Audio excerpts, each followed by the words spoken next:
Hey guys, Kdrama Invasion here. Hope you're all doing well.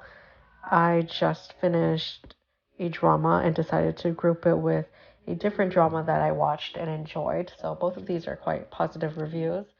So if you're looking for recommendations right now, stay tuned. So I just finished My Dearest, a Korean drama with 2 seasons. Each season has 10 episodes, but luckily, due to the popularity of it, the writers, directors, and team decided to make an extra episode, which is episode 11.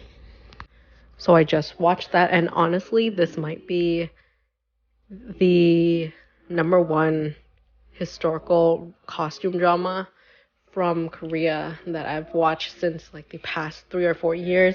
There's nothing that hits these emotional notes. It was excellent and so beautiful. Let's just jump into reviewing it.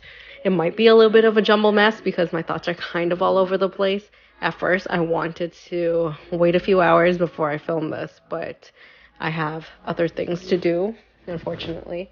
So let's just try to make it as coherent as possible. So I did take little notes throughout this entire watching journey from the first impressions. So I'll give you guys some of my thoughts there. So my first impressions going in, this is a drama with high ratings. I've seen some clips and stuff on TikTok. Didn't really know what it's about. All I knew was one of my favorite actors was in this drama, Nam Goo-min. He's wonderful. And female lead, I really haven't seen her in too many dramas except for her roles where she usually plays supporting role characters.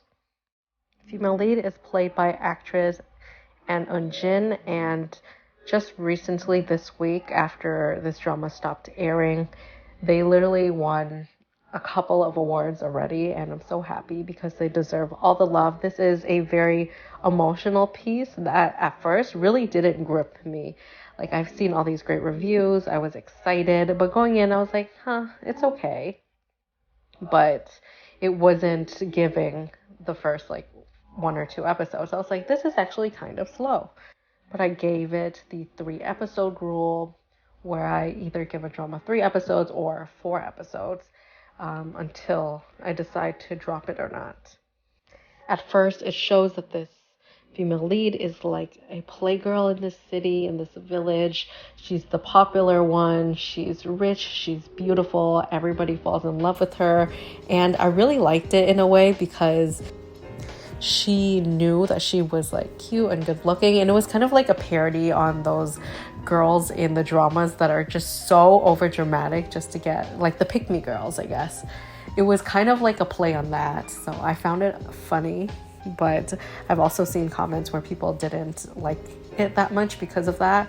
But for sure, after episode 3, like the ending of episode 3 or 4 is when stuff really happens and you see her be forced to grow, and it's more, it has like all the genres mashed in here. You have the romance aspect, which starts off like it's very slow. It's like very one-sided. Male lead falls for her first time he meets her, and from then on he is willing to do anything and everything to protect her, but it's not in a cringe or cheesy way. If you watch it, it's very realistic and mature. Their romance is so good, and she actually is in love with somebody else, her best friend's fiance. So that's a whole thing. But I know what you're thinking. Oh shit, it's gonna be one of those dramas where the girls are besties at the beginning, but then they break up due to this guy drama, all of that. No, it's not. It's more of a war piece where they end up running for their lives, surviving, and just getting closer, and they love each other so much. Best friends till the end, despite what's going on, and how they handled everything was pretty mature. Literally from episode 1, the first like 5 or 10 minutes, you get a preview of how dark this can be and how brutal it will be. The male lead is drenched in blood, seemingly being chased down as a criminal.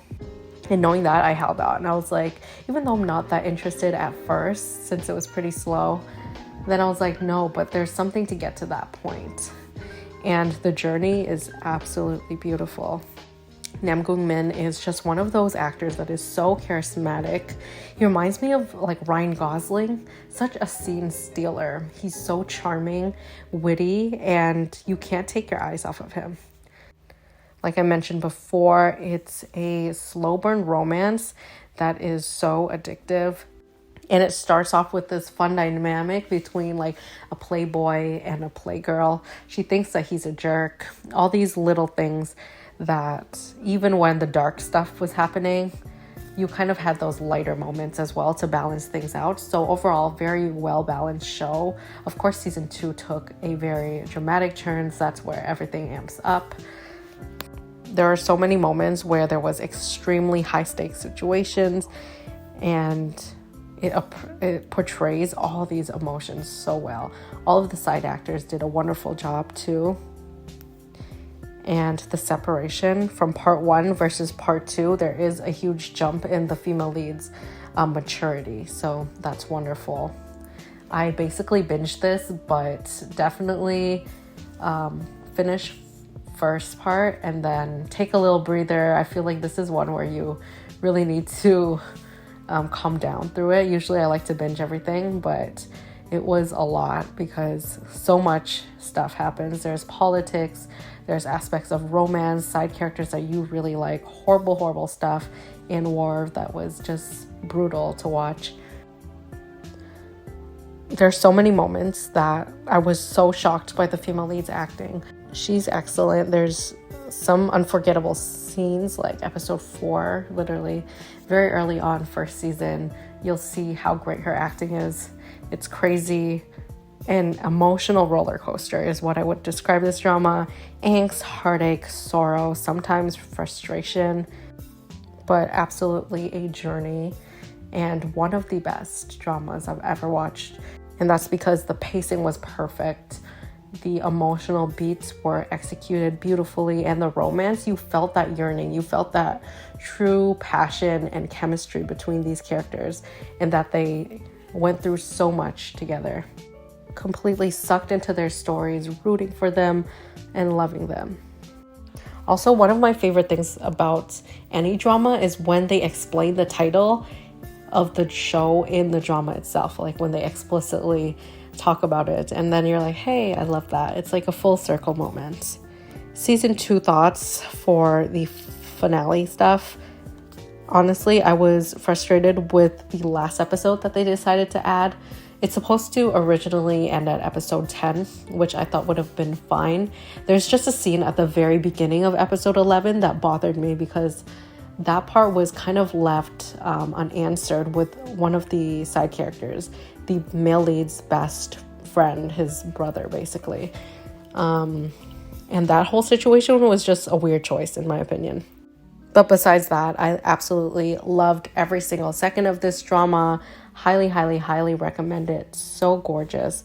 Just give it like around 4 episodes or so to get really going. Anyways, I gave this a 9.75 out of 10 just because of the weird choice the writers made at episode 11, final episode. But besides that, I don't think it ruined the experience for me at all. It was gorgeous. Cinematography, acting, everything was excellent.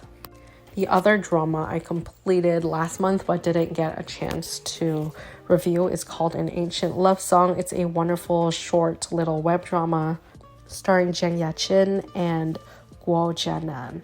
This is just a very interesting premise. Only has 14 episodes with around 30 minutes an episode. So this follows a professor who accidentally travels back to the ancient era. But this type of time travel is a reverse time travel. It doesn't make sense. It's kind of confusing, but basically he travels one way, she travels the other way. It's a star-crossed lovers type of story with really no beginning, no end. Very interesting, unlinear type of storytelling. You have to put the pieces together as you watch everything. It's not in a chronological timeline. So when he first travels there, it's when she already experienced everything with him because it's reversed order. So they already met, they already fell in love, and she's been waiting for him. She loves him. She knows what's going on, everything. And he's just weirded out because it's his first time traveling. By the time he catches on what's happening, they're meeting when she's the younger version of herself because it's reverse timeline. I'm not going to continue explaining. I feel like it's just going to get confusing, but watch the first 2 episodes. It's so good. This plot is literally designed for you to rewatch, so I can't wait to do that. For a low budget drama, I think they used it really well.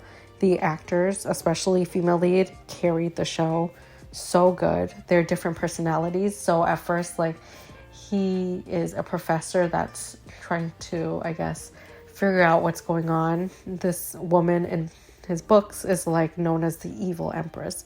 But as he time travels and meets her in person, he realizes that that's not true at all. She's actually the love of his life. And the history books basically got it wrong.